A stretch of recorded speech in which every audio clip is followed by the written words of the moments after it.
धृतराष्ट्र उवाच।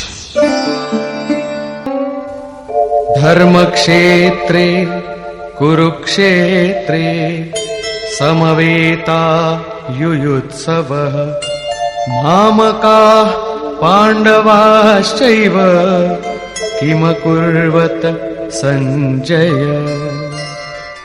धृतराष्ट्र ने पूछा, हे संजय, धर्म क्षेत्र कुरुक्षेत्र में एकत्र युद्ध की इच्छा वाले मेरे और पांडु के पुत्रों ने क्या किया? अज्ञान रूपी धृतराष्ट्र और संयम रूपी संजय। अज्ञान मन के अंतराल में रहता है।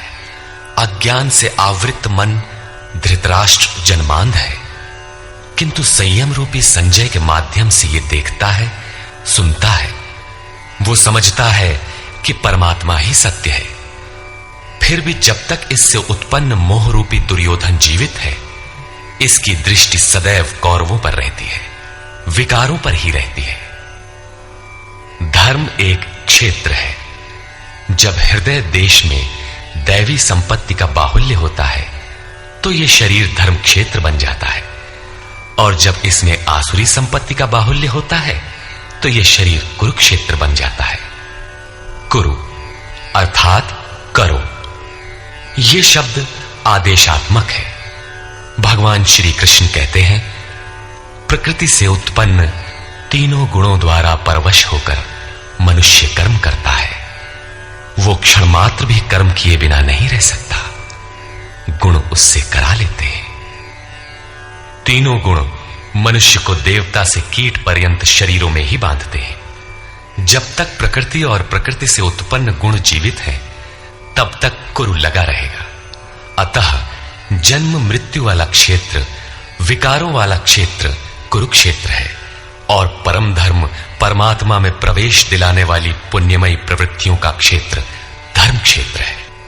पुरातत्वविद पंजाब में काशी प्रयाग के मध्य तथा अनेकानेक स्थलों पर कुरुक्षेत्र की शोध में लगे हैं, किंतु गीताकार ने स्वयं बताया है कि जिस क्षेत्र में यह युद्ध हुआ वो कहां है।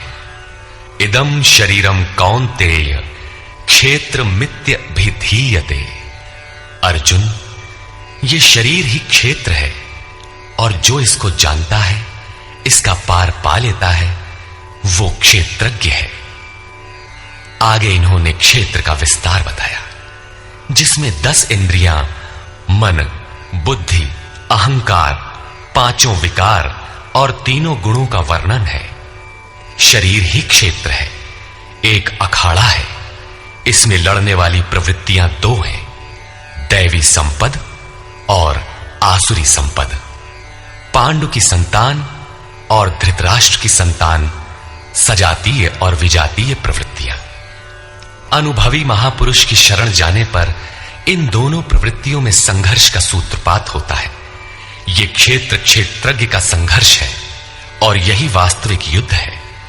विश्व युद्धों से इतिहास भरा पड़ा है, किंतु उनमें जीतने वालों को भी शाश्वत विजय नहीं मिलती। ये तो आपसी बदले हैं। प्रकृति का सर्वथा शमन करके प्रकृति से परे की सत्ता का दिग्दर्शन करना और उसमें प्रवेश पाना ही वास्तविक विजय है। यही एक ऐसी विजय है जिसके पीछे हार नहीं है। यही मुक्ति है जिसके पीछे जन्म मृत्यु का बंधन नहीं है। इस प्रकार अज्ञान से आच्छादित प्रत्येक मन संयम के द्वारा जानता है कि क्षेत्र क्षेत्रज्ञ के युद्ध में क्या हुआ। अब जैसा जिसके संयम का उत्थान है, वैसे वैसे उससे दृष्टि आती जाएगी।